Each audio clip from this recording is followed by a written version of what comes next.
Good evening, everyone. Good evening. How are you all?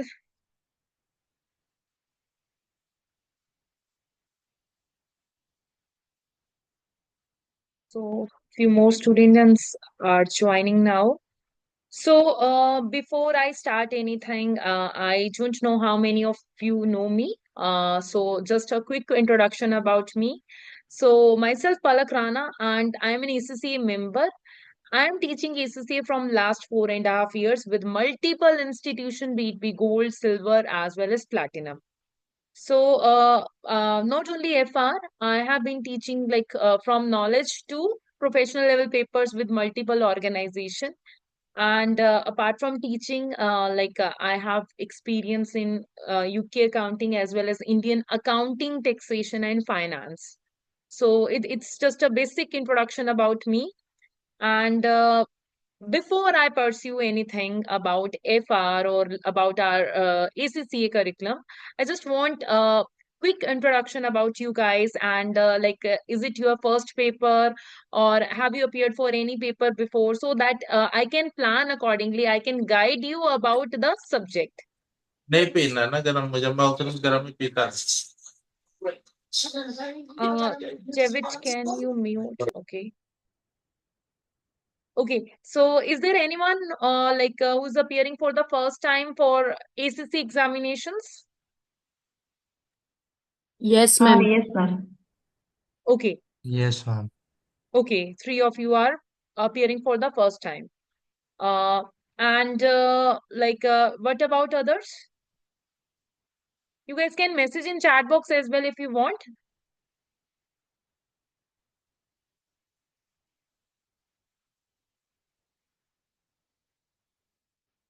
So I guess three of you are just one who are appearing for the first time. Gunjan, Satyashri, Varun. Okay. Prachi, you, okay, and Anisha. Okay. So, Prachi, you appeared double A first?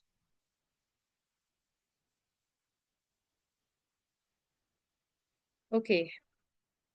That's strange. Normally, the pattern is like students appear for double A and FR together, or like FR first and after double A. But good that you were able to make it. So, as few of students are appearing for the first time, so I just want to add something basic to today's session so that you guys can make yourself comfortable with ACCA and the paper pattern of FR. So, and before I start anything, just a vote from all of you that total English is fine or English or Hindi blend is fine. Ma'am, both can do. Yeah, both like Hindi and English. Okay, blended. Then that's okay because see there are certain students from South India, so they prefer totally English. So that's why I'm just confirming. Okay. So now let's begin. So before I start topic areas, let me give you introduction about your FR paper because there are certain students who are appearing for the first time. So FR ka pattern is it's a 3 hours paper, right? And it can be attempted at center as well as it can be attempted at remote based examination. जो students पहली बार paper दे रहे हैं guys, this is for you that remote based examination are that you can appear for paper अपने घर पे बैठ के ही, right? So it's total flexible and again you have multiple timings. तो घर पे बैठ के multiple timings पे दो, but I always recommend go for center based paper unless it is far away from you. ठीक? So now next is about your paper pattern. Paper is of 100 marks, right? It is of 100 marks. Again, we have total three sections, section A, B and C in this. So three sections are there, section A, B and C. Section A is of 30 marks, B is of 30 marks and C is of 40 marks. No negative marking. So make sure that आप सारा का सारा paper attempt कर रहे हो, you are not leaving anything, because the lesser you are going to attempt उतने ही कम मार्क्स आपके आएंगे obviously. So again, section A contains total 15 questions of 2 marks each. So like 30 marks portion for objective type area. Objective type question है, दो दो number का एक क्वेश्चन है. Now in section B you have again 2 marker question, but अब यहाँ पर थोड़ा सा पैटर्न थोड़ा सा चेंज हो जाता है. आपके पास 3 सिनेरियोज आते हैं, 3 केस बेस्ड सिनेरियो आते हैं, and every case based scenario is of 10 marks. Right? 10 marks के 3 case based scenario है, and under every case, right, we have total 5 questions of 2 marks each, जो कि हो गया हमारा 10 marks का एरिया. सो ऐसे करके आपके पास 3 केस होंगे. Again like just to let you know ये केस क्या है, दैट मीन्स कि आपका जो सेक्शन ए है उसमें आपका अगर क्वेश्चन 1 किसी एरिया पे है तो क्वेश्चन 2 किसी और चैप्टर एरिया से मिक्स मैच होके आ सकता है. बट ये जो केस बेस्ड स्टडी है वो केस स्टडी है पूरी. लाइक इंग्लिश में हमारे पास पैराग्राफ होता था, कॉम्प्रिहेंसिव पैराग्राफ, उसी पैराग्राफ के बेस पे आपके पास क्वेश्चन टेस्टेड होते थे. It's the same way that एक पैराग्राफ होगा, एक पैराग्राफ या 2 पैराग्राफ, उन्हीं पैराग्राफ के बेस पे आपके पास सेक्शन बी में क्वेश्चन पूछा जाएगा. Again no negative marking. So ये भी 2 मार्क्स के क्वेश्चन है, वो भी, but the difference is just they are based on case based scenario. Now in section C, we have total 2 question of 20 marks each.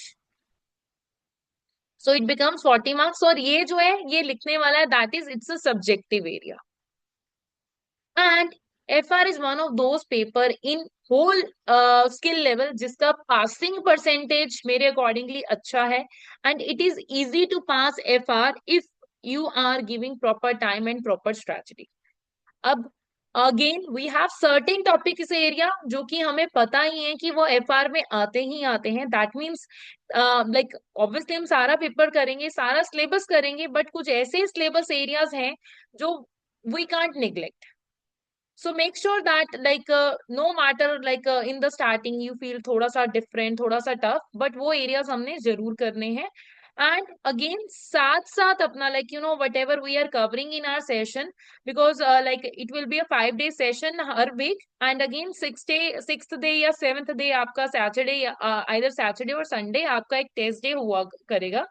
तो that will be mutual agreement between hours कि आपको अगर लग रहा है कि सैटरडे नहीं Sunday रखना है या संडे नहीं सैटरडे रखना है, so we can keep our test based on that.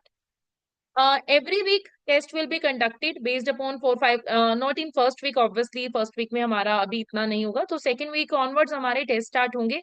So make sure that you are appearing for the test, practicing जो जो टॉपिक मैं कराऊंगी आपको, like if we have covered chapter number 1 or 2, first second third, तो first second third के chapter areas आप उसी week में साथ साथ कवर कर लो, सो दैट आपको जो है डिफिकल्टी नहीं हो. Proper planner, I will be sharing planner with you guys कि आपका कि like within first week और सेकंड वीक आपका कितना कितना हो जाना चाहिए. So based on that we will be keeping track on your performance as well.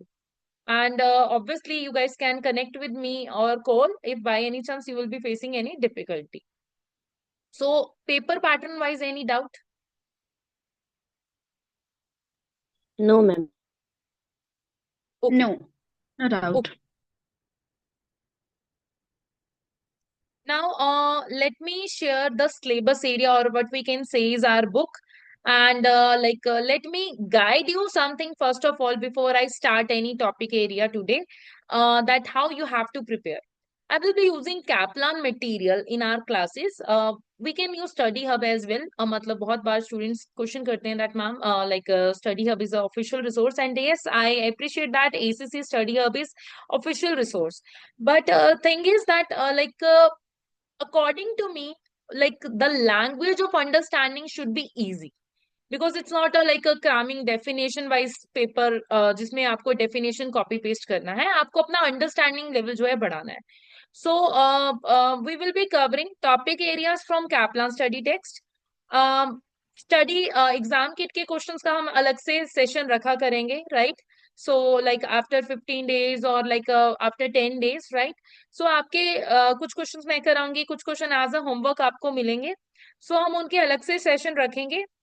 Apart from that, you have to practice by your own. from BPP exam kit as well. ठीक, regarding the long question, regarding the short questions, long question almost same है. So you don't need to bother about कि बहुत सारे question है. Objective type question हम जितना ज्यादा practice करेंगे हमारे लिए उतना ही बेटर है. And like few of the question might be same, right? So like I can say that 40% of BPP kit भी आपको करनी पड़ेगी क्वेश्चन प्रैक्टिस के लिए. If you can, then section A and section B के लिए आपको स्टडी हब से भी प्रैक्टिस करनी चाहिए. Because again the more you practice the more you will get more of understanding. And हमारा जो टेस्ट होंगे वो मल्टीपल रिसोर्सेज को मिक्स करके ही आपके जो है टेस्ट बनाए जाएंगे. So this is all about guidance that how you guys can prepare and get good understanding of your FR. And FR is base of SDR and again FR is base for double A. Double A की knowledge के लिए भी आपको कहीं ना कहीं accounting knowledge चाहिए. We have Prachi over here. Prachi, did you face any difficulty? Normally student as normally we guide that first of all appear for FR. So I assume that आपने थोड़ा सा basic FR का कुछ ना कुछ पढ़ा होगा accounting standard का. मैम इतना डिफिकल्टी नहीं होती है but the tutor who was teaching me जहाँ पे मुझे डिफिकल्टी हो रही थी अकाउंटिंग IFRS की तो Yeah, she IFRS. taught me basic की क्या क्या अकाउंटिंग होता है. Right right. सो सी आपको लाइक कहीं ना कहीं इसका बेस डबल ए में चाहिए. आपको इसका बेस आपको SBR में जरूर चाहिए. So like you no SBR का लाइक 40-45% पोर्शन जो है हम इसमें कवर करते हैं. So that's why I would recommend कि मतलब अपना बेस जो है आपको स्ट्रांग रखना है. And again if you are appearing for any interview IFRS and IAS knowledge is required. One more important thing, as we are covering IFRS and IAS, the most frequently asked question is that, ma'am, like, is it necessary to memorize the number of standard number? Till skill level, it's not compulsory. गलत करने से better है मत करो. But in professional level, I always recommend. So this was all about your like guidance or like आपका paper pattern का and how you have to prepare. Now just let me familiarize you guys with the syllabus area. इसमें क्या क्या syllabus area है and some important topics as well. Only day one I like you know मैं day one पे ही बता देती हूँ students को that these are the some important topic areas, though everything will be tested, but so that you student can plan okay ये topic तो मैंने छोड़ना ही नहीं है या फिर इस topic की class में मुझे present रहना है like on a live basis. So इसलिए I always share in day one only so that student are available. Is there anyone who is working in the session? Yes, ma'am. I'm working. Okay, what are your timings? It's 9 to 5. Okay, it's 9 to 5. So that's why I guess you messaged that I am not available in the morning. Oh, no, I didn't message, but no worries. Ma'am, I had messaged her. Okay, that thing we will discuss after the session today only, right? I have Yeah. found out some win-win situation for both of us. Okay. Yeah. Perfect then. So considering students' request, I have found out something win-win situation. So I'll try my best that to keep everyone happy, right? So now let's discuss about some important topic areas. So if you want, you guys can write, and I always recommend in my class, you should have like pen, paper along with you, and again, you should have calculator along with you.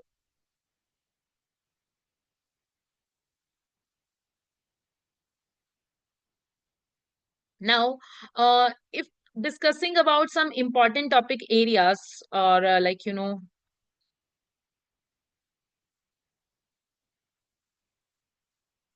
so see, these are our chapters. If I go from downwards, like all these chapters are our consolidation related area chapters. So guys, do you know the meaning of consolidation?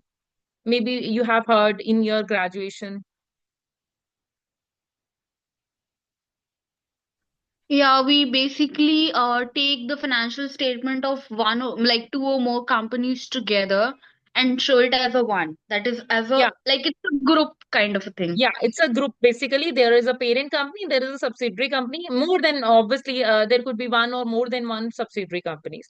Yes, rest we will be covering in sessions only, right? So yes, all these chapters relate to consolidation, and consolidation is one of the most important areas. So this will take our majority of our time, and in your paper, it can be tested. Like earlier there was fixed trend that yes, it was tested in section C only, but now the trend is like fluctuating. Sometime it's tested in A plus B combined more, and like just a small portion in section C. But still the marking portion is around minimum 15 to 20 marks is tested from consolidation. Minimum, I'm saying minimum. It can be up to 40 marks as well. I guess last June attempt, right? Consolidation was tested around 40 marks in one set. And that student score, because I always focus on consolidation in my classes, and the student, like one of the students scored 88 marks in FR. Because she was very keen that ma'am consolidation तो important है, 15 marks भी क्यों छोड़ने. And luckily उसके paper में it was tested at around 40 marks, so she just gained 88 marks, and it was a great success for her. So again, it's very important.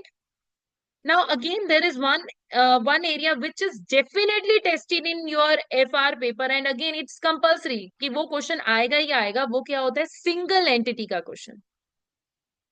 And single entity का question ऐसे ही नहीं होता है. This is a combination of multiple standards which you have covered with in this.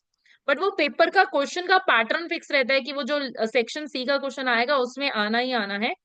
And basically this is from chapter number 1 का एक pattern कि आपका balance sheet है या आपका पी एंड एल है, उसकी एडजस्टमेंट रिलेटेड क्वेश्चन आता है. या बैलेंस शीट आएगा या पी एंड एल आएगा, साथ में आपका कैश फ्लो आ जाता है, या फिर साथ में कंसोलिडेशन बन के आ जाता है. But yes, that will be tested, and that is again tested around 15 marks का area. Now next thing which is always being tested, and according to me that's the most easiest, but I don't know why students struggle, that is known as interpretation. It's this one, interpretation. Every time it is being tested, minimum 8 to 10 marks minimum. It can be tested around 15 to 20 as well. And it's the easiest version. आपने class +1 +2 में ratios पढ़ा होगा. It's based on that, but obviously उसका थोड़ा सा advanced version because it's ACCA, right? So but yes, key basic things are from that area only, and again we have to interpret. So it's again, this is something which is being tested always. Apart from that, revenue, like non-current asset area, and I can say provision area, and I can say this taxation area. All these together will form 20 to 25 marks. So again, these are some few important areas which are again tested in every attempt. You can't see paper without these standards. Any doubt till now? No, ma'am. Okay. No. Okay. So this was all about something important, and I feel that students should get confidence that okay, there is something जो कि 40 marks में भी आ सकता है. So I should keep focus on that. Now, so as we all have seen the paper pattern, we have seen the important topic areas. So chapter first we will be covering later on. Why? Because chapter first is based on the knowledge of other chapters. So बिना chapter 1 से 15 किए आप chapter 1 नहीं कर सकते. So I will be covering that chapter later on. First we will be starting from chapter 2 only in today's session. And after that we will be going in normally we will be following a proper structure, proper order, so that it's easy for all of you to sync with the syllabus. So today's first topic area is Yes, Prachi, obviously I will be discussing the timing of class. I thought that that discussion we should leave in the last. So if you are okay with that, we can leave that in for the last.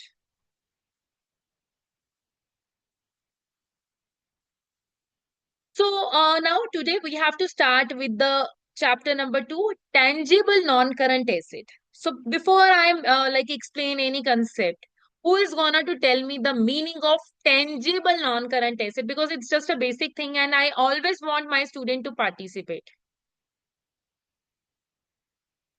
So tangible is basically which can be seen, touched.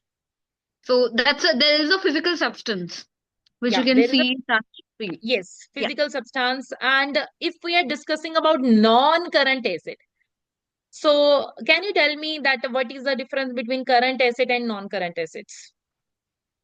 So non-current assets are those assets which are held for more than 12 months or the higher of the operating cycle or 12 months, whichever the case is. And the current assets are for the period of 12 months, that is basically Less an than year. 12 months, or like which are basically held for trading. Like, you know, Yeah. there Mm. was a misconception, like the student used Mm. to just have one thing in definition ki like current asset matlab jo 12 महीने से कम है और non current asset matlab 12 महीने से ज्यादा है. This is true. This is true. But again, like in certain industries, there are certain current assets, like it could be inventory, right? वो 12 महीने से ज्यादा, like 13 months or 14 months चले जाते हैं because of the nature of their business, right? Like कि वो seasonal nature के items होते हैं, but still they are treated under current asset. So what you can see is which are held for less than 12 months, these are current asset, and which are mostly like majority held for trading purpose, business purpose के लिए होते हैं. Now Okay. again, you mentioned it correctly that yes, non-current assets are like, you know, if I give you example, we can add on the example of like machinery, plant, right, building, land. So जिनका main purpose क्या होता है, like उनको रखना काफी time period के लिए and उससे बिजनेस ऑपरेट करना, what we can say is. So again, like, you know, we are just starting. Sometime like I like question student that ma'am, like students, tell me examples of current assets और non current asset. तो बहुत बार बच्चे जो है मुझे non current के example में ना जस्ट सीधा ही जस्ट नॉर्मली बोल देते हैं लैंड या property, which is true. But it also depend upon the purpose as well. If I am a property dealer and I have properties and these properties are held for sale and purchase, so वो हमारा non current asset area में नहीं आएगा उस वाले case में. So because you need to prepare yourself for industry as well, तो आपको उसका purpose को भी mind में रखना है rather than just jumping towards ये इसकी basic wording है. Because in interviews these types of questions are being tested, and like I have been preparing student for interviews as well, so I thought it would help you. Now see, in this particular chapter, like tangible non-current asset, you will be covering multiple areas.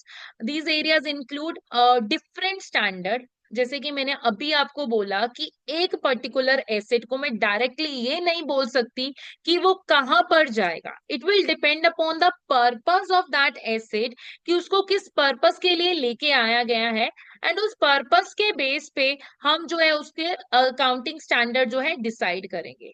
So like it could be tested, like the same property could be like, you know, tested in investment property standard, like which is IAS 40. The same property we can call it under IAS 16, जिसको हम हमारा जो है PPE में cover करेंगे.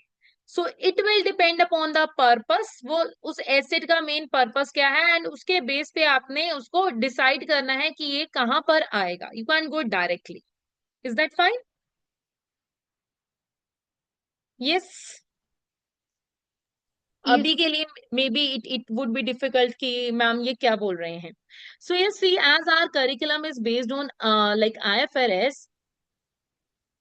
So like our curriculum is based on IFRS. So today we will be covering first IFRS or IAS, which is like IFRS and IAS different, right? International Financial Reporting Standard, and these are International Accounting Standard. So अब देखो ये IAS 16 जो है PPE का, for this standard, right, like क्या हमारी requirement है, कोई भी एसेट, कोई भी नॉन करंट एसेट IAS 16 में कब आएगा? So if there are certain conditions which need to be fulfilled, we and based on those conditions we will be recognizing that asset under IAS 16. And again, if some asset is covered under IAS 16, then we will be deciding the treatment. IAS 16 and IAS 14 में like कुछ differences हैं.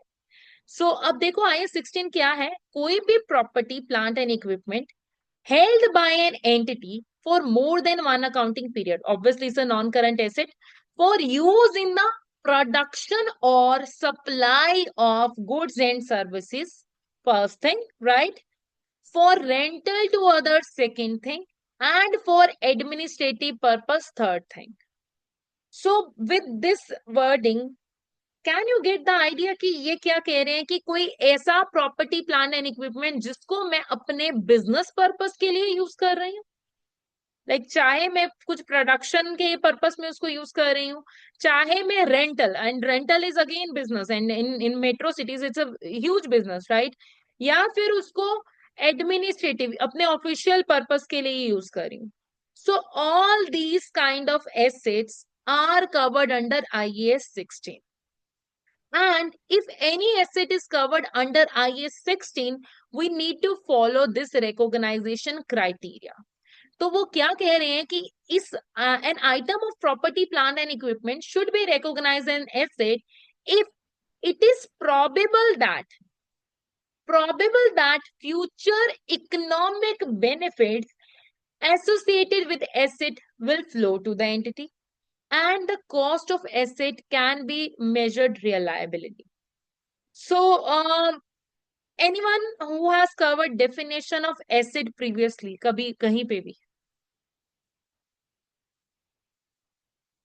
Yeah, ma'am. Like in college, we had our account subject, so there we have studied about non-current assets, current asset, and all And those things. normal asset definition. और not that deep, इतना deep नहीं रहता है, but हाँ basic definition कि हाँ क्या है नॉन करंट एंड क्या करंट है, basic the Correct, time frame. correct.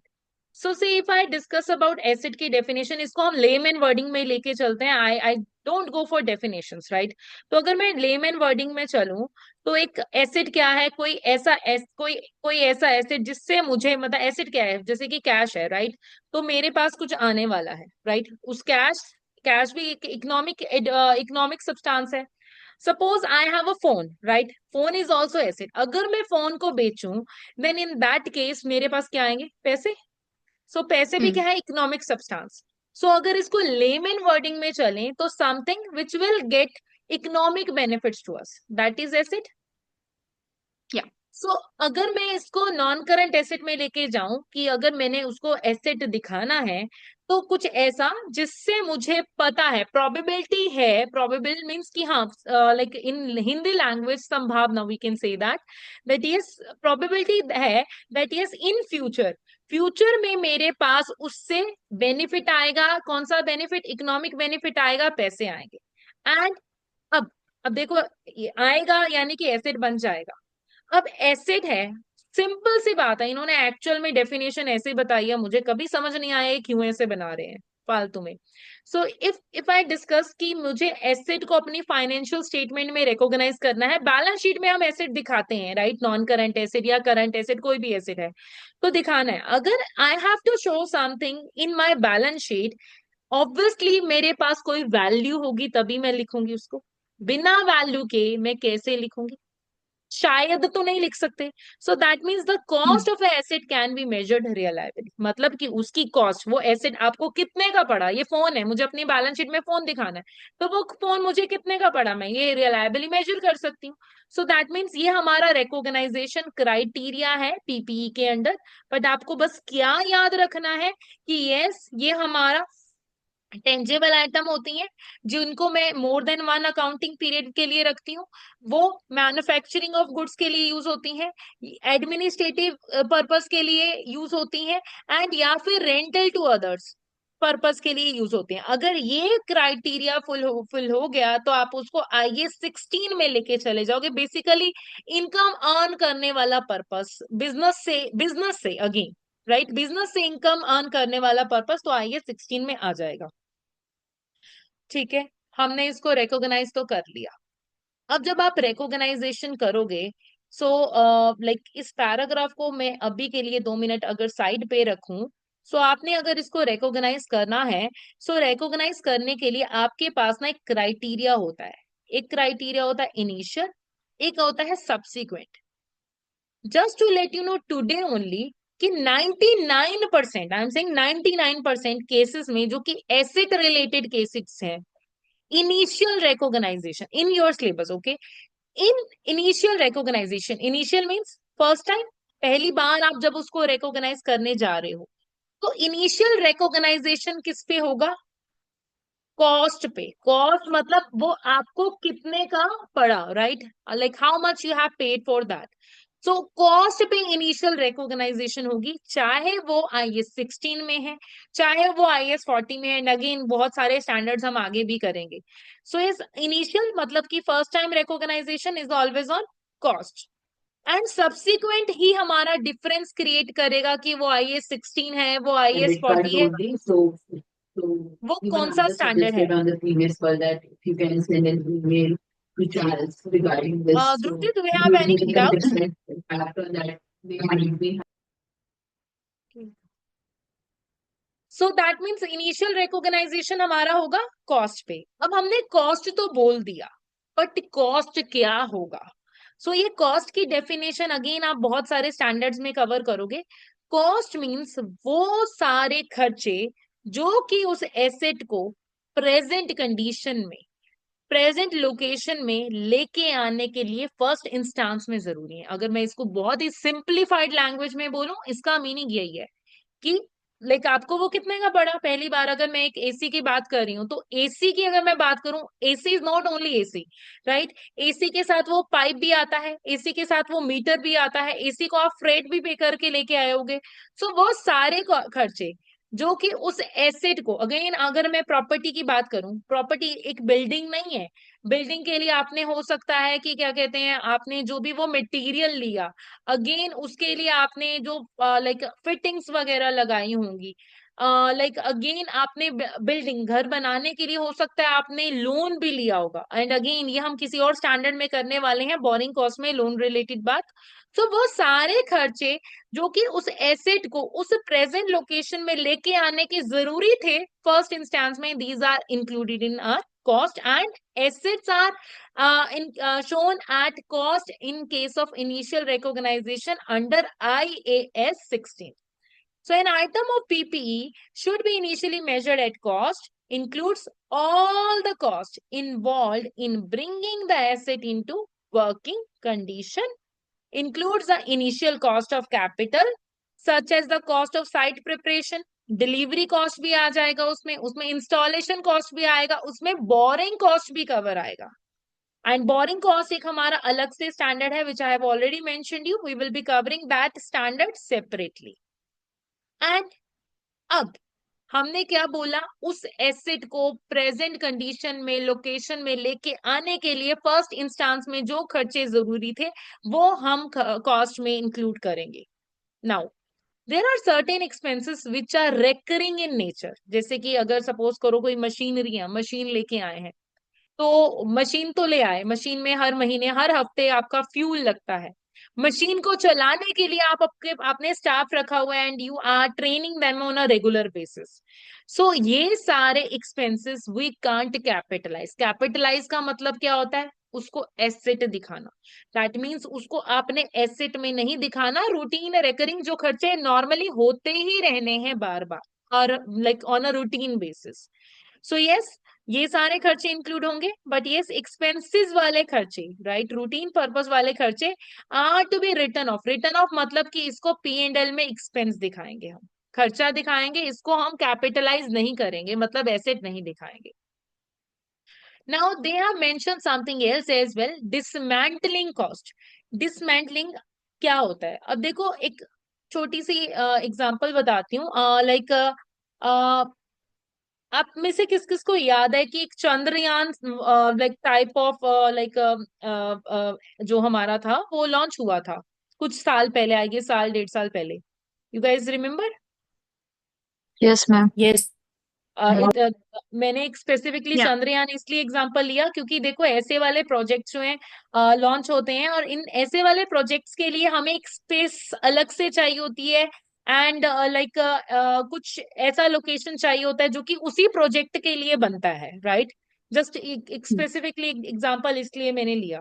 And again इसके अलावा कुछ भी हो सकता है, लाइक आपने कुछ लाइक कुछ ऐसे वाले प्रोजेक्ट में आपका ऑब्वियसली बाद में खर्चा भी आएगा जब अगर आप उस लैंड को दोबारा से वैसे करोगे। चंद्रयान की एग्जांपल हो गई, या फिर अगर मैं आपके सामने एक सिंप्लीफाइड सी एग्जांपल हूं कि आपने लाइक कहीं पे फैक्ट्री लगाई टेम्परेरी पर्पस के लिए, बट आपको पता है आज से 5 साल बाद या 10 साल बाद आपने वो लोकेशन जो है खाली करनी है, या आपने कोई माइन लगाई, आपको पता है 5 साल या 10 साल बाद वो एरिया खाली होना है, राइट? तो आपको पता है अगर आप लाइक आपने मेरे साथ कॉन्ट्रैक्ट किया, मैंने बोला आपको कि ये जमीन तो ले लो, बट 10 साल बाद ये जैसा है आपको बिल्कुल वैसा करके देना है, and that is possible in case of like industry. So अब आपके पास वो जैसा है आपने वैसे करके देना है, दैट मीन्स उस सब में आपका खर्चा आएगा, right? You will be expensing something because obviously Yeah. आपने वर्कर्स लगाने होंगे and workers will be getting something. So अगर आप वो लोकेशन को बिल्कुल वैसे प्लेन जैसा वो था आप करके दोगे तो उसमें आपका एक्सपेंस आएगा, और आपको पता है वो एक्सपेंस आपने 5 साल बाद करने ही करने हैं, वो आपकी कंडीशन है। बट 5 साल बाद आपको पता है सपोज आपका 10 लाख का एक्सपेंस होने वाला है या 15, जितना भी, क्या उस 10 लाख की वैल्यू आज की डेट में सेम होगी?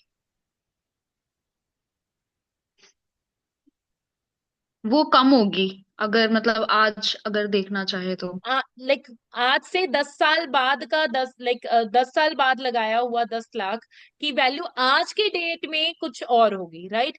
सो इस कुछ और वैल्यू को मुझे कैलकुलेट करना पड़ेगा कि वो 10 लाख आज की डेट में कितना है, ठीक? Yes. ताकि मैं आज से ही एस्टिमेट कर दूं। जैसे नॉर्मली हमारे इंडियन कल्चर में बोला जाता है कि घर में जब बेबी आता है तो हम उसकी फ्यूचर प्लानिंग के लिए पैसे शुरू से इकट्ठे करने शुरू कर देते हैं, राइट? कि हाँ ठीक है, फ्यूचर में investment, and we have habit of investment. So वो इन्वेस्टमेंट जब हम करेंगे, मतलब उसके लिए मुझे पैसे चाहिए, तो वो पैसे जो हमें चाहिए मैं क्या देख के करूंगी कि अच्छा आज से 10 साल बाद मुझे 10 लाख चाहिए, तो उसका आज से ही मैं अकाउंट फॉर करना शुरू कर दूंगी कि आज से कितना कितना हो, ताकि 10 साल बाद या 5 साल बाद वो 10 लाख मेरे पास बन जाए, करेक्ट? अब इसको मैं क्या करती हूँ, डिस्काउंटिंग करके कैलकुलेट करती हूँ। जो फ्यूचर में, जो आज से जब कभी भी टाइम वैल्यू ऑफ मनी की बात होती है तो हम उसको क्या करते हैं, डिस्काउंटिंग करते हैं। दैट मीन्स उसमें मैं उसकी प्रेजेंट वैल्यूएशन निकालती हूँ। एंड ये formula not only in FR, in multiple paper of ACC and in real life as well, in your work you will be using this formula. So ये formula क्या है, 1 divided by 1 plus r raised to power n, and n is the number of years, r is the rate of interest. So आपको क्या करना है कि आपको निकालना है कि ये अगर मतलब आपको क्वेश्चन इंफॉर्मेशन प्रोवाइड करेगा कि ये 5 सालों का रेट कितना है, डिस्काउंटिंग का rate 10%, 5%, 15%, 20%। Question will provide you the information, and the question will also provide you the information कि ये से 5 साल बाद आप पे कर रहे हो, आप 3 साल बाद पे कर रहे हो। सो वो जितना है, जैसे सपोज करो ये 10% है, एंड आपको बोला गया है कि ये 5 साल के लिए है। 1 डिवाइडेड बाय 1.1 या फिर 1.10 लिखोगे, एक बात है इसलिए मैंने 1.1 का है, रेज टू पावर 5। एंड इसको यूज करने का बहुत ही इजी वे होता है कैलकुलेटर में, and I use this type of calculator for this formula. इसी में सबसे इजी रहता है। दो इन योर पेपर आपके पास कैलकुलेटर स्क्रीन में भी आता है, वो थोड़ा सा मुझे यूजर फ्रेंडली नहीं लगता है, so I recommend always to carry calculator. And again just to let you know, you are allowed to carry 2 calculator as well. You are allowed to carry scientific calculator as well in your ACC examination. ठीक है, तो ये हो गया इसका। And again ये जो है आपके पास पीवी टेबल पेपर में भी अवेलेबल होगा, but it's very easy to memorise this rather than वो पेपर में आप ढूंढो पीवी टेबल एंड उससे वैल्यू जो है चेक करो। सो इसका फॉर्मूला जैसे कि आप क्या करोगे, लाइक अगर हम बेसिक से चल ही रहे हैं तो 1 डिवाइडेड बाय 1.1 एंड आपके पास यहाँ पर एक बटन होता है कॉर्नर, इक्वल टू होता है, इक्वल टू किया एंड 5 है तो 5 बार प्रेस कर देंगे, आप वैल्यू करोगे आपके पास आंसर आ जाएगा. So this is a very basic formula and very basic trick. I thought to share it with you guys. So what we will be considering, उस एसेट को लेके आने के लिए वो सारे खर्चे, इनिशियल खर्चे, इंस्टॉलेशन, बोरिंग कॉस्ट वो भी कवर होगा, एक्सपेंस वाले खर्चे कवर नहीं होंगे एंड डिसमेंटलिंग खर्चे आज की डेट की प्रेजेंट वैल्यूएशन पे कंसीडर होंगे, आज की डेट की वैल्यूएशन पे. Is that clear? Yes. Yes. Now the present value of these costs should be capitalized. We will be considering it at today's value with an equivalent liability setup. The discount on the liability would then be unwound over the period until the dismantling costs are being paid. This means that the liability increase by the each year interest rate with the increase taken to the finance cost in the statement of P&L. Now what they are saying is कि जब आप इसको discount करोगे, discount किया आपने and अब जैसे जैसे टाइम बीतेगा, आपने डिस्काउंट किया था, आपने इस टाइम पीरियड की वैल्यू आज की डेट में निकाली. I am going this year, going to this year, going to this year, going to this year, मैं आगे आगे जा रही हूँ तो मेरा साल बढ़ता जा रहा है. मैं पीछे आई थी तो मैंने क्या किया था, डिस्काउंट किया था, राइट एंड इस डिस्काउंटेड वैल्यू की मैंने आज की डेट में क्या की थी, लायबिलिटी सेट की थी. तो मैं जैसे जैसे साल आगे बढ़ता जाएगा मुझे उस वैल्यू तक पहुंचना है, सेम वैल्यू पे रह के मैं कैसे कर सकती हूँ, तो मैंने जो डिस्काउंट किया था इसको मैंने इसी में ही हर साल इंटरेस्ट ऐड करते हुए जाना है so that I can reach at this figure.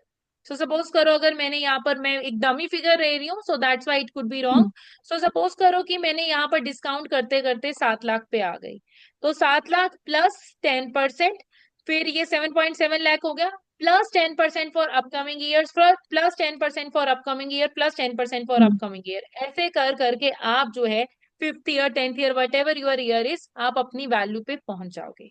और जो ये ऐड हो रहा है, ये जो इंटरेस्ट की वैल्यू निकल रही है हर साल, वो इंटरेस्ट की हर साल वाली वैल्यू, सिर्फ उसी साल वाली वैल्यू, मतलब जो आज के साल से रिलेट करती है, जो नेक्स्ट ईयर से रिलेट करती है, वो वाली वैल्यू हम P&L में फाइनेंस कॉस्ट में डालेंगे. That is the interest cost. हमने वही इंटरेस्ट डिस्काउंट किया था, वही इंटरेस्ट कॉस्ट हमारा P&L में जाएगा एंड हर साल ये इंटरेस्ट बढ़ता जाएगा. लायबिलिटी में जब इंटरेस्ट बढ़ता जाएगा, लायबिलिटी की वैल्यू भी बढ़ती जाएगी. Is that clear?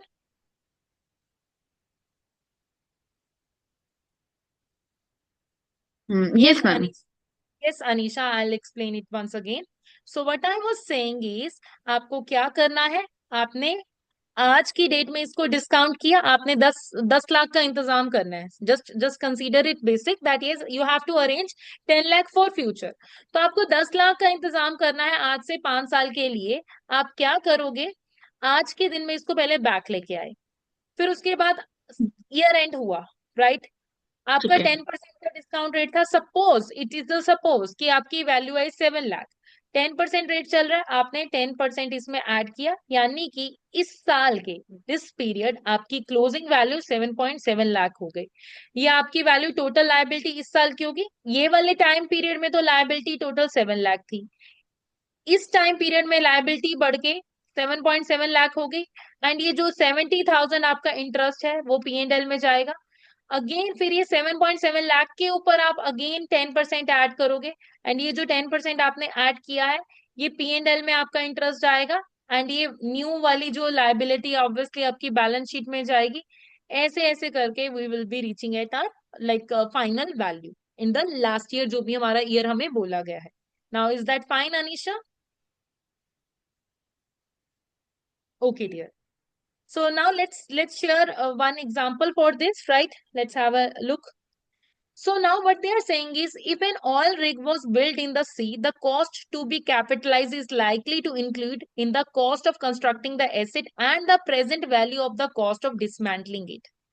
If the asset cost 10 million to construct and would cost 4 million to remove in 20 years, then the present value of dismantling cost must be calculated. If interest rate were 5%, the PV of the dismantling cost are calculated as follow. Now let me repeat, ये क्या बोला गया है? ये क्या कह रहे हैं कि एक सी में हमें ऑयल रिग बनाना है, लाइक सी में से हम ऑयल निकालते हैं। तो अब देखो, ऑयल रिग बनाना है मतलब एक एसिड है। एसिड क्या है कि रिग बना रहे हैं, उसी से मेरे पास ऑयल एक्सट्रैक्ट होके आएगा, ऑयल आएगा। तो ऑब्वियसली ऑयल तो देखो आज की डेट में बहुत एक्सपेंसिव है। सो यस, हमने एक वो एसिड बनाना है, उस एसिड को बनाना है। एंड हमें ये भी पता है कि यस मैक्सिमम 20 साल तक ही हम ऑयल एक्सट्रैक्ट कर पाएंगे, उससे ज्यादा ऑयल हमें नहीं मिलेगा। सो यस, वो एसिड का खर्चा जो हमने एसिड बनाना है उसका खर्चा जो है आज की डेट में 10 मिलियन है। एंड आज से 20 साल बाद जब वो मैं एसेट डिसमेंटल करूंगी, उसका एक्सपेंस मेरे पास 4 मिलियन आएगा। सो मतलब कि 10 मिलियन तो मुझे पता ही है कि आज की डेट में मुझे एसेट बनाना है, बट मैं ये 4 मिलियन को क्या मैं डायरेक्टली 4 मिलियन लिख दूं जो कि मुझे आज से 20 साल बाद देना है? मुझे इस 4 मिलियन की आज की डेट की वैल्यू निकालनी है। सो मैं क्या करूंगी, इसको डिस्काउंट करूंगी, जो मेरा 4 मिलियन है into 1 divided by 1 plus r. R मेरा क्या है, क्वेश्चन ने मुझे रेट बताया हुआ है 5%, दैट इज 1 डिवाइडेड बाय 1.0505 इसलिए क्योंकि ये 10 से कम है, तो इसलिए 10 से कम वाले पे पहले 0 आ जाता है। 11 होता तो क्या होता 1.11, 12 होता तो 1.12। So this is 1 divided by 1.05 raise to power 20, क्योंकि 20 साल का मेरे पास टाइम है, into 4 million. So this is मेरा वैल्यूएशन ऑफ वो डिस्काउंटेड वाला 4 मिलियन। अब टोटल लायबिलिटी अगर कोई मुझसे पूछेगा, ये 10 मिलियन प्लस ये वाली फिगर। और अब जब एसिड बन जाता है तो एसिड पे हम क्या करते हैं, डेप्रिसिएशन लगाते हैं। तो डेप्रिसिएशन टोटल एसिड पे लगेगा, टोटल वैल्यू पे डेप्रिसिएशन लगेगा। एंड अगेन जो हमारा कंसेप्ट था, उसी कंसेप्ट के अकॉर्डिंगली ये मेरा टोटल एसिड हो गया, राइट। इस टोटल एसिड पे मैंने डेप्रिसिएशन लगा लिया। अब मुझे क्या करना है, हर साल जो मैंने डिस्काउंट की थी वैल्यू, उस डिस्काउंटेड वैल्यू को इंटरेस्ट 5% से बढ़ाते हुए जाऊंगी। 5% से मेरी लायबिलिटी बढ़ती जाएगी, और जो वो 5% है हर साल का, वो मेरा P&L में as an expense in the form of finance cost जो है आता जाएगा। Is that clear?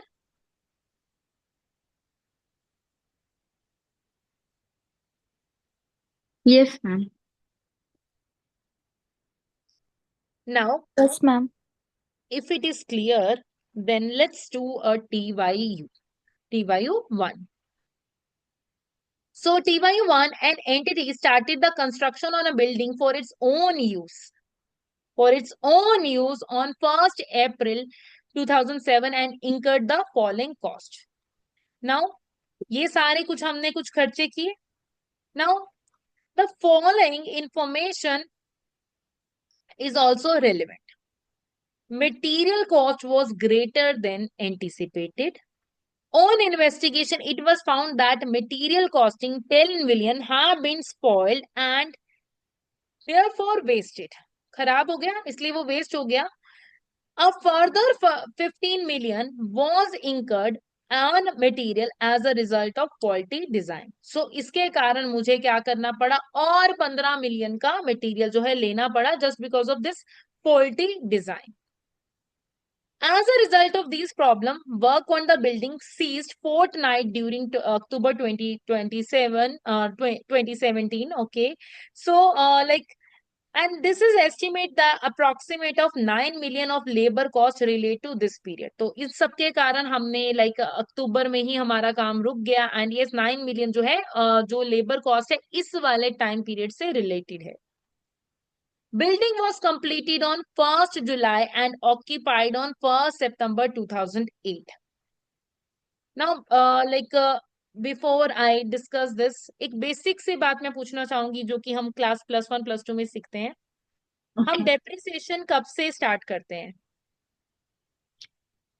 When the asset is available for use, when it is in the present condition and location as intended by management, जैसा Yes. management सोचती है उस condition में. Yes, होता है। when it is available for use. Just sharing one example, अगर मैंने एक कार खरीद के रख दी कि दिसंबर मंथ है, ऑफ पे मिल रही है, एंड मैंने उसको 6 महीने रैप करके रख दिया कि 6 महीने बाद चलाऊंगी, बट 6 महीने बाद उसकी वैल्यू डिक्लाइन हो ही जाएगी. So yes, it is like जिस दिन मेरे पास अवेलेबल हो गया उसी दिन से डेप्रिसिएशन जो है लगना स्टार्ट हो जाएगा. So in this case, the building is completed on 1st July. Though it's not a depreciation based question, but I thought कि एक like mixed concept हो जाए. So yes, building जो है 1st July को होगी थी और occupied हुई 1st September से, तो building पे depreciation normally 1st July से ही लगना start हो जाएगा. Now, the question is, you are required to calculate the cost of building that will be included in the tangible non-current assets addition. तो आपको ये बताना है, जैसे कि हमारे पास लैंड है, स्टैम्प ड्यूटीज, ये सारे खर्चे हैं, तो आपको ये बताना है that among these expenses, which expenses of like what amount we should be included in our like this asset like IAS 16 में क्या हम कवर करेंगे. So like I will be reading one by one and you guys tell me कि मैं कौन से खर्चे जो हैं include करूं and कौन से खर्चे जो हैं मैं exclude करूं. So like purchase price of land. Include. Include हो. Okay, so जो जो आप बोल रहे हो मैं उसको like यहाँ पर लिख भी रही हूँ so that in the end we can do the total as well. Now next is stamp duty.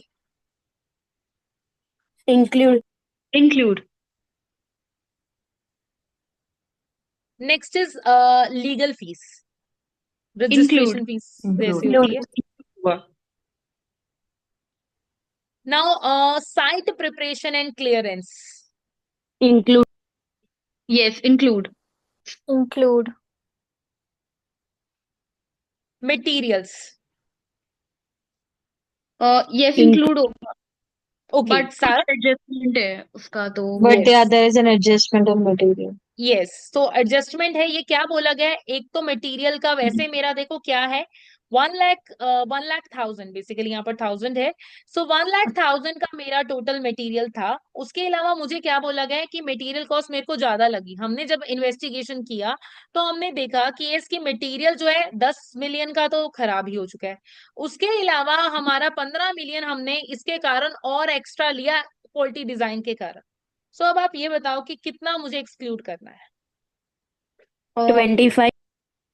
हाँ, पूरा 25 हो जाएगा. I have to exclude this 25, right? Okay. So that means 75 Yes. Yes, yes, yes. because वो abnormal था. हम normal वाले include करते हैं, abnormal वाले exclude करते हैं. Now next Okay. is something next is labor. So क्या मैं सारी labor इसमें करूंगी? नहीं, No. adjustment है तो उसका 9 भी माइनस होगा. Yes, 150 minus 9 मैं करूंगी and that is 141 मतलब 1.41 लाख जो है मैं इंक्लूड करूंगी. अच्छा, आर्किटेक्ट की फीस. Include. yes, yes, ये include होगा. यस, बिकॉज बिना आर्किटेक्चर के मतलब बिल्डिंग कहाँ से बनेगी. अच्छा, नेक्स्ट इज जर्नल ओवरहेड. नहीं नहीं, ये तो रेगुलर हो गया. नहीं जो है. आपने It would बताया. not be included.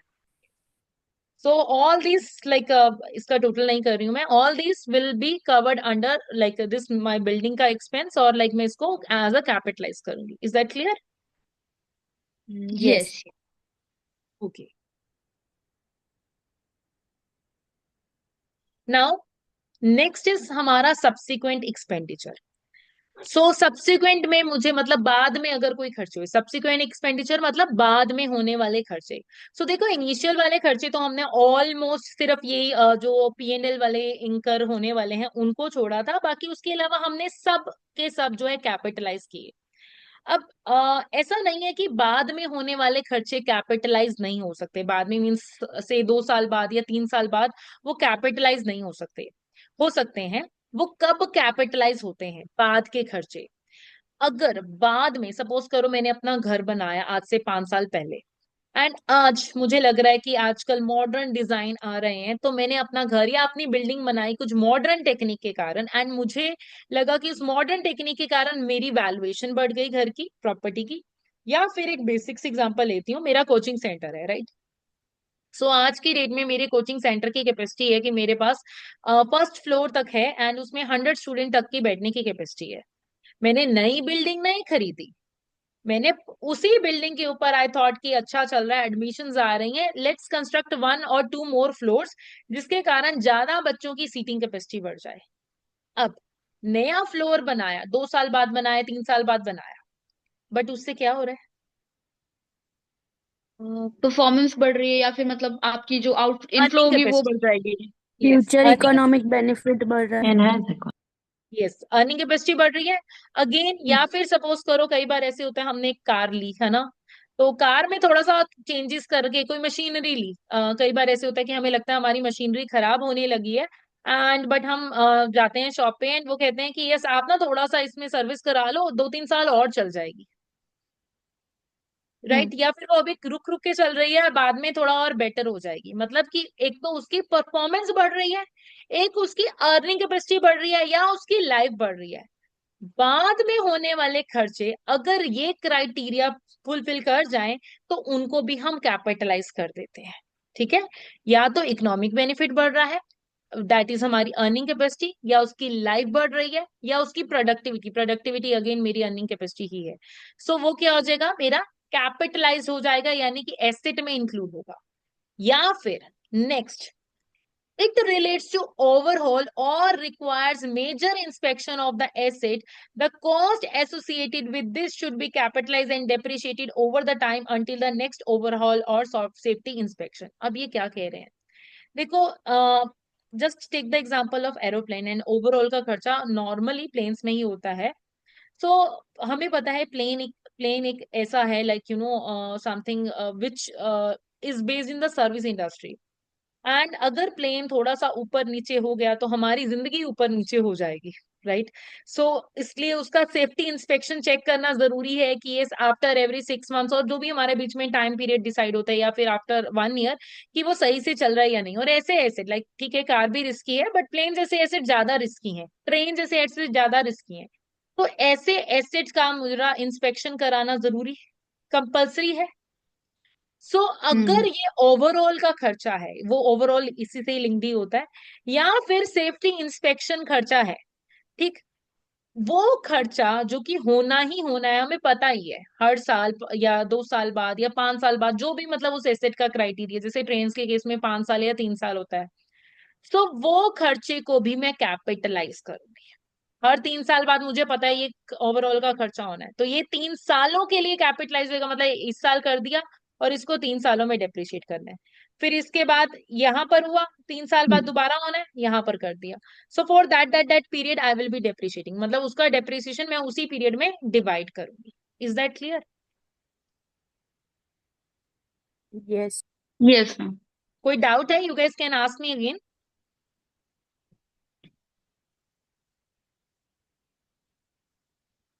Okay, should I okay so proceed? Ma'am, या one more doubt I am having कि जो ये ओवरऑलिंग का जैसे आपने जो भी एक्सपेंस बताया, इसका जो लाइफ होगा, जो उसके क्वेश्चन में होगा कि ओवरऑलिंग हम हर 3 साल बाद करते हैं या सर 5 आपको साल बताए, बाद करते हैं, तो ये एक तरह से हम उसका यूजफुल लाइफ कह सकते हैं कि यस, अगर हम यूजफुल है। सेपरेट एसेट बना रहे हैं और फिर हमें उसको अलग अलग डेप्रिशिएट करना है उतनी ही साल के लिए। यस, सिर्फ ओवरऑल वाले को। अब इसकी एक एग्जांपल आपके पास अभी आएगी भी, कि आपने एसेट लिया, एसेट की लाइफ पूरी है, 20 साल है या 10 साल है या 5 साल है, एसेट की ओके। लाइफ वही है। तो अगर एसेट के ऊपर पहला ओवरऑल का खर्चा हुआ 5 सालों के लिए, तो वो 5 साल में मतलब डिवाइड हो जाएगा, मतलब वही ओवरऑल के एक्सपेंस को आप 5 साल में डिवाइड कर दोगे, पूरे एसेट को नहीं, ओवरऑल के एक्सपेंस को 5 साल। सपोज अगला ओवरऑल का खर्चा जो हो रहा है वो 8 सालों के लिए हो रहा है, तो उसको आप 8 सालों में डिवाइड करोगे, किसको? ओवरऑल के खर्चे को सिर्फ। Okay. Okay, now it is replacing the component of asset made up by the number of component. Example, an aircraft comprise body, engine, interior with all different expected life. The replaced component will be derecognized. Again, subsequent expenditure के लिए क्या कह रहे हैं, जैसे कि motor vehicle हो गए, है ना, या फिर कोई भी एक ऐसा एसेट जिसमें कि मल्टीपल पार्ट्स हैं। मैंने पूरा एसेट नहीं चेंज किया, लाइक कोई एक ऐसा एसेट है जिसके पार्ट हम अलग अलग अलग, जैसे कंप्यूटर की बात करें, हमारी एलईडी स्क्रीन होगी, उसमें माउस हो गया, उसमें कीबोर्ड हो गया, तो आपने एक पार्ट उसका चेंज किया, राइट? और वो उस पार्ट की लाइफ अलग से है, मतलब हर एक पार्ट की हम लाइफ अलग से कह सकते हैं। तो वो वाला पार्ट जो आप हटा रहे हो, पुराना वाला बेच रहे हो या खराब हो गया, उसको आप डी रेकोगनाइज कर दोगे। डी रेकोगनाइज मतलब कि बुक से निकाल दोगे, एंड जो नया है उसको रेकोगनाइज कर दोगे, वो वाला पार्ट या वो वाला कंपोनेंट, एंड उसको न्यू लाइफ के बेस पे डिवाइड करोगे। Is that clear?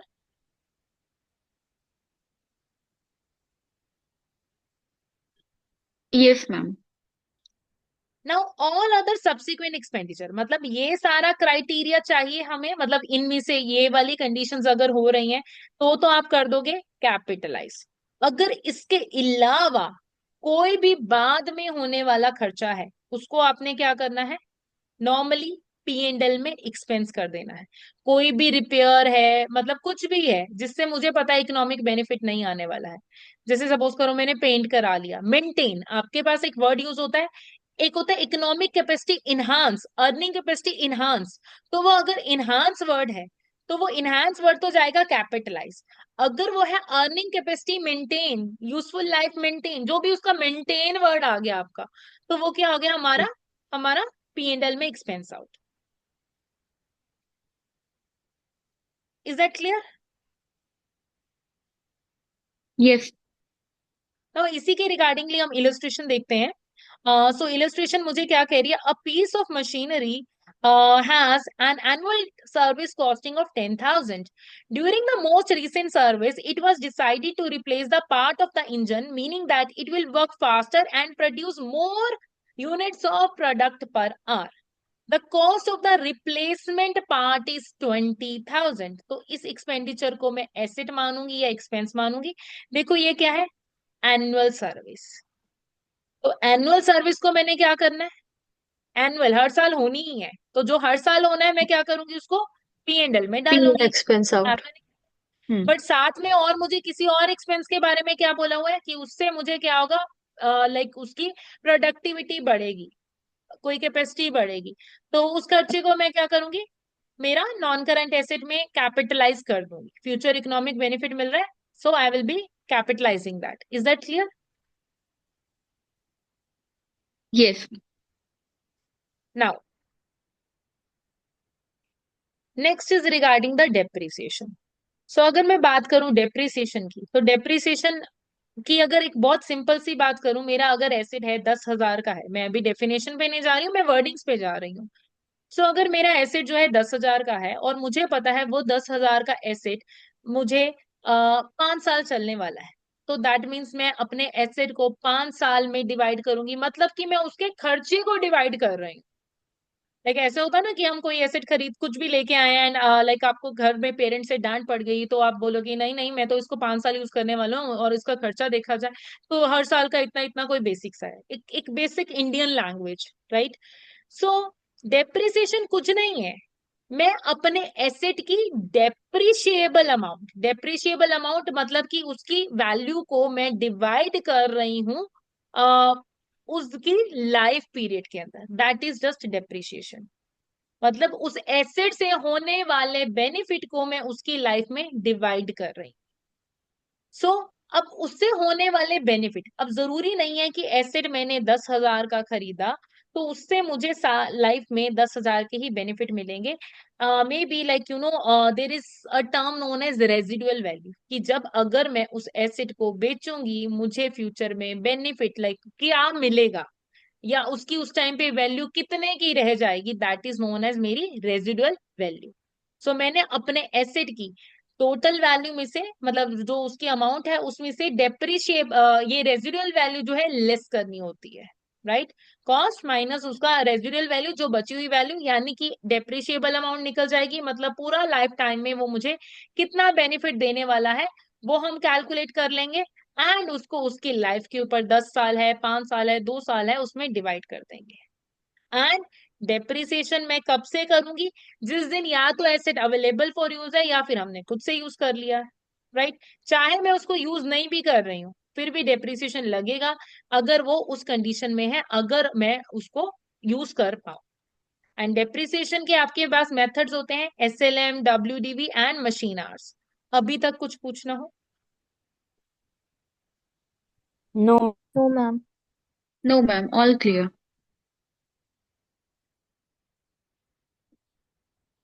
Now for depreciation again, and ये एक इंपॉर्टेंट एरिया है, बहुत बार पीछे टेस्ट भी हुआ है। सो देखो, मैं डेप्रिसिएशन लगा रही हूं, दिस इज माई पॉलिसी और this is my estimate. Depreciation का जो अमाउंट होता है वो एक एस्टिमेट होगा, बिकॉज वी आर सेइंग कि हाँ इतना हमें मिल सकता है। लेकिन शायद जो मतलब आप बता रहे हो या एफएलएम या डब्ल्यूडीवी लगाना, ये शायद वो उनकी पॉलिसी होगी कि हम इस तरीके से चलेंगे। सी, मैं डेप्रिसिएशन लगा रही हूँ, दिस इज माई पॉलिसी, मैं किसी भी मेथड से लगा रही हूँ, this is my policy. Depreciation मैं किस मेथड से लगा रही हूँ, this is just because of my estimation. क्यों?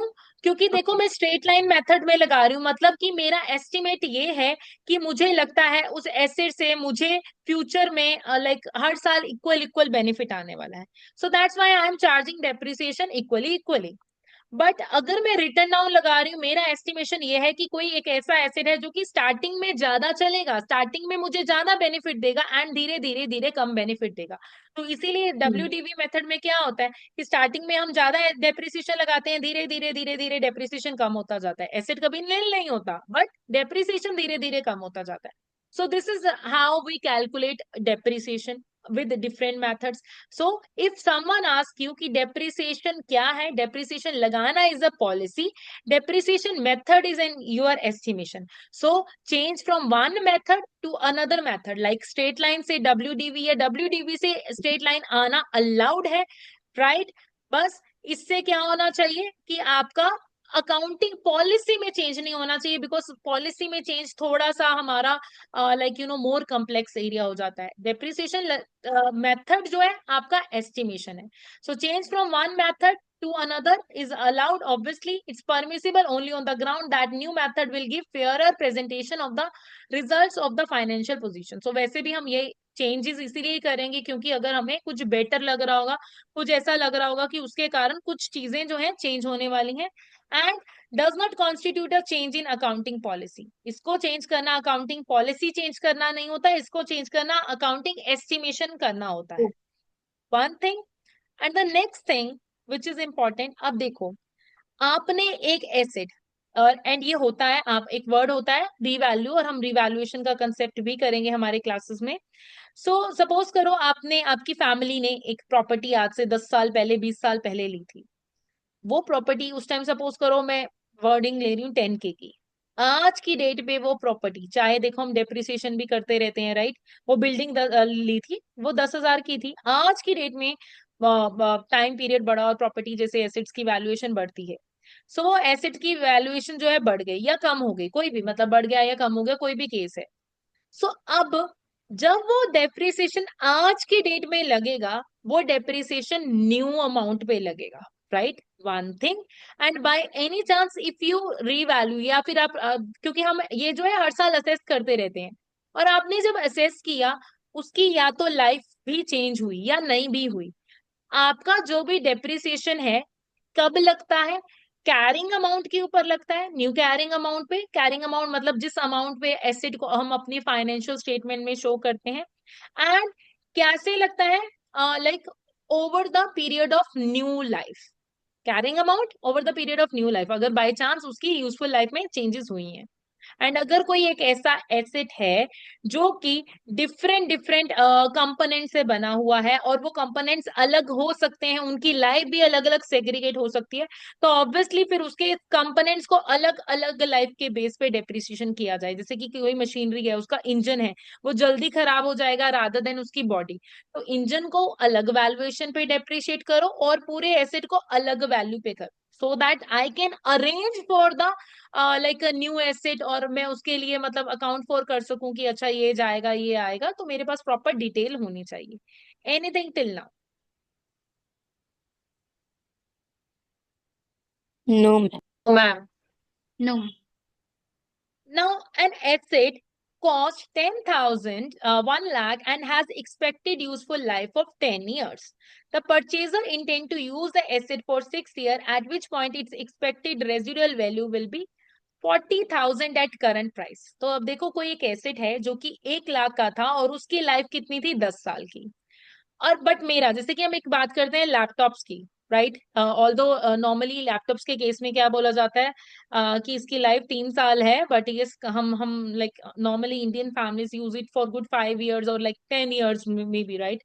सो बट कंपनीज के केस में क्या होता है, 2 साल बाद मैक्सिमम लैपटॉप जो है अच्छी कंपनीज में चेंज हो जाते हैं। और बट क्या हम घर में 2 साल बाद लैपटॉप चेंज करते हैं?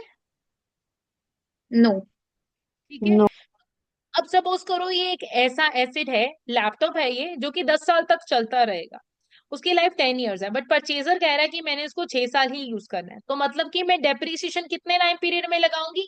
6 साल। मेरे लिए यूजफुल लाइफ 6,000 है, मतलब 6 साल है, तो मैं 6 साल के ऊपर लगाऊंगी। एंड उसकी रेजिडुअल वैल्यू मतलब कि जब मैं इसको डिस्पोज ऑफ करूंगी तो वो इतनी वैल्यू का रहेगा।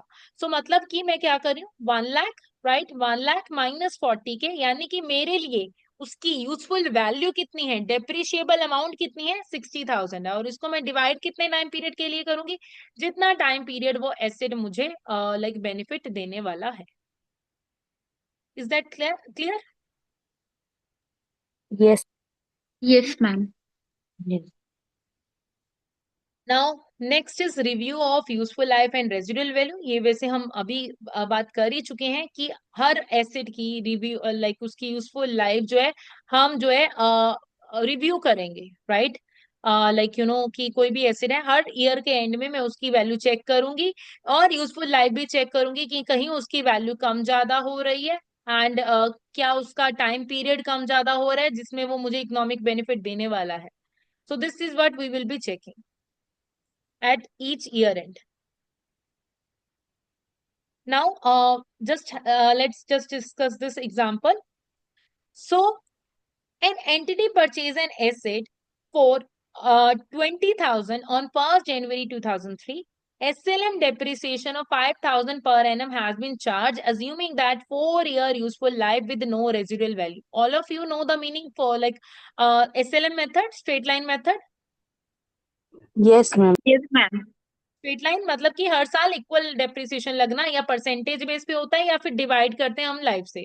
सो ये क्या कह रहे हैं, एसएलएम मेथड डेप्रिसिएशन लगेगा 5,000 का, ऑब्वियसली 4 साल की लाइफ है तो 5,000 जो है हर साल लगेगा, विद नो रेजिडुअल वैल्यू, मतलब कि जब हम इसको डिस्पोज ऑफ करेंगे मतलब मेरे पास कुछ भी नहीं होगा।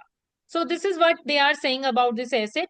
बट क्या हुआ 1 जनवरी 2005 को, यानी कि 2 साल के बाद, 1 जनवरी 2003 को लिया था, 3 गया पूरा, 4 गया पूरा, 1 जनवरी 2005 को क्या हुआ, हमने क्या किया, एनुअल रिव्यू किया, and assets life was undertaken and the remaining life of now asset have now been estimated to 4 years। 2 साल बीत गए, यानी कि 2 साल का डेप्रिसिएशन लग गया। अब उसके बाद मैंने देखा कि अभी भी 4 साल की लाइफ रह गई है। तो जब 2 साल बीत गए होंगे, 20,000 का एसेट था, यानी कि पार्शियल लाइफ 4 साल की लाइफ थी, यानी कि 10,000 की वैल्यू पे आज की डेट पे ये एसेट शो कर रहा होगा, क्योंकि 20,000 राइट लेस 10,000, ये 10,000 2 साल का डेप्रिसिएशन है, ये एसेट आज की डेट में 10,000 का दिखा रहा होगा। अब इन्होंने बोला कि एसेट जो है 4 साल और चलेगा। सो ये 4 साल और चलेगा, यानी कि अब हर साल डेप्रिसिएशन कितना लगेगा, 25,500। So this is how we review the useful life and how we charge the depreciation in the coming period. Is that clear? Yes, ma'am. Now again, this is regarding the inspection and overall, जो कि अभी हमने discuss किया भी था।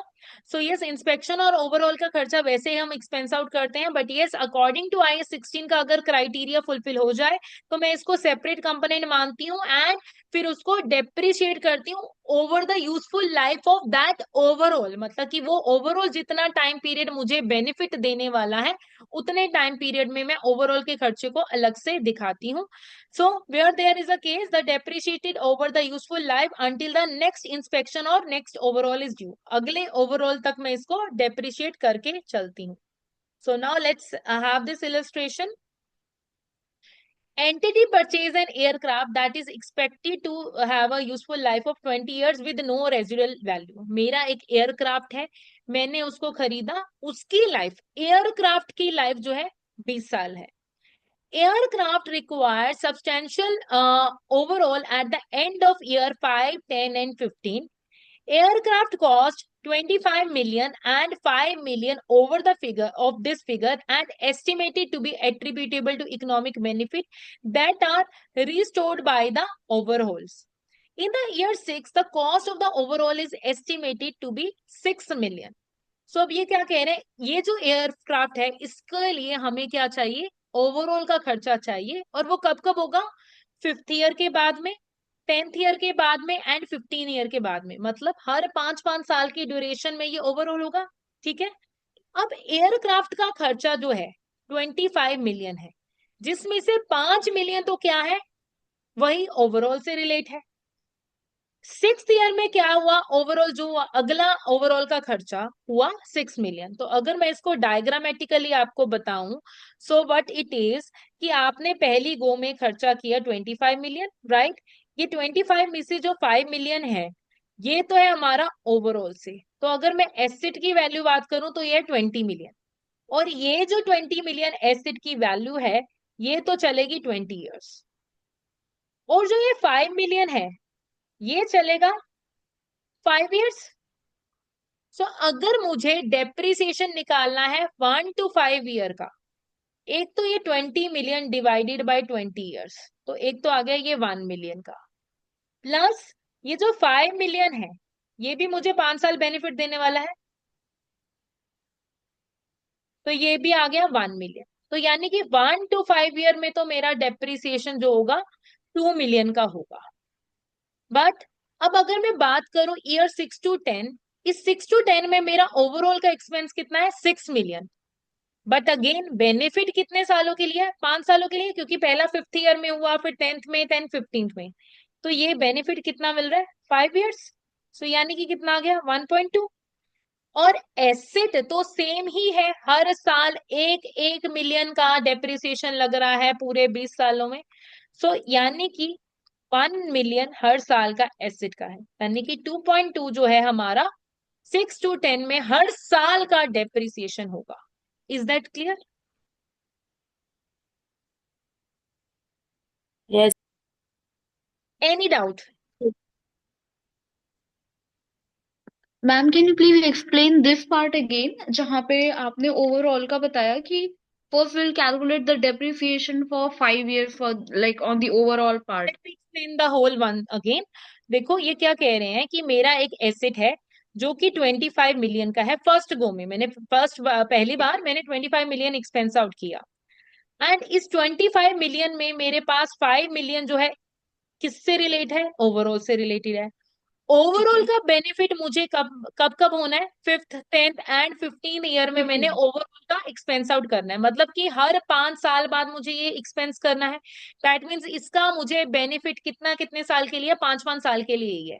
तो but जो मेरा एसेट है वो तो 20 साल का बेनिफिट देगा, यानी कि मेरे को सबसे पहले क्या करना चाहिए, इस 25 मिलियन को अलग करना चाहिए ओवरऑल के खर्चे से, क्योंकि 20 मिलियन उसमें से जो है 20 साल चलेगा, 5 मिलियन उसमें से 5 साल चलेगा। तो अगर मैं इसको डिवाइड करूं तो ये 20 मिलियन और ये 5 मिलियन ये अलग अलग हो गए। अब ये जो 20 मिलियन है ये 20 साल चलने वाला है, तो ये यानी कि ये तो हर साल, ठीक है, एवरी ईयर जो है ये 1 मिलियन का मतलब डेप्रिसिएशन चार्ज होगा। एंड ठीक है। ये जो ओवरऑल है 1 to 5, पहले 5 साल में हर साल 1 मिलियन का डेप्रिसिएशन जाएगा। क्यों? क्योंकि फर्स्ट ओवरऑल 5th ईयर के एंड में होगा, फिर 10th में, फिर 15 ईयर के एंड में, ऐसे ऐसे हमारा ओवरऑल का एक्सपेंडिचर होगा। सो यानी कि 5 मिलियन डिवाइडेड बाय 5 ईयर्स, यानी कि हर साल 1 मिलियन होने वाला है। यस। तो यानी कि अगर मैं 1 to 5 ईयर का आपसे डेप्रिसिएशन पूछूं, एक तो हमारा ये होगा जो कि होना ही होना है एसेट का डेप्रिसिएशन, उसके अलावा मेरे पास ये है जो कि हमारा इससे रिलेटेड है। सो ये भी कितना आ गया, 1 मिलियन। तो यानी कि 1 to 5 ईयर्स में 2 मिलियन का मेरा हर साल जो है डेप्रिसिएशन लगेगा। ये क्लियर है अभी तक? मैम मुझे ये पूछना था कि अगर 20 मिलियन है और इसका जो लाइफ 20 इयर्स है, सो पर ईयर डेप्रिसिएशन 1 मिलियन है, सो अगर करेक्ट। 5 साल की बात करें तो 1 मिलियन इंटू 5 हो जाएगा, तो वो 5 मिलियन हुआ। यस, वो 5 मिलियन मैंने आपसे हर साल का बोला है, वो तो होगा, मैं 1 to 5 ईच ईयर बोल रही हूँ, यस दैट इज ऑब्वियसली ये एसेट हर लाइक एसेट जो होगा 5 मिलियन होगा, ये ओवरऑल भी 5 मिलियन होगा, टोटल 10 मिलियन होगा हमारा डेप्रिसिएशन Yes. Year 1 to 5। ये मैं ईच ईयर Okay. तभी बोल रही हूँ word, Yeah. Now I got it. ठीक है। So this is how we will be allocating the like expense of this overall. Now the rest portion हमारा revaluation से रिलेटेडली हम जो है कमिंग क्लास में इसको करते हैं, जो कि हमारा कल होगा। So before I like start anything tomorrow, let's come to your point which is your timings. So let me stop this recording,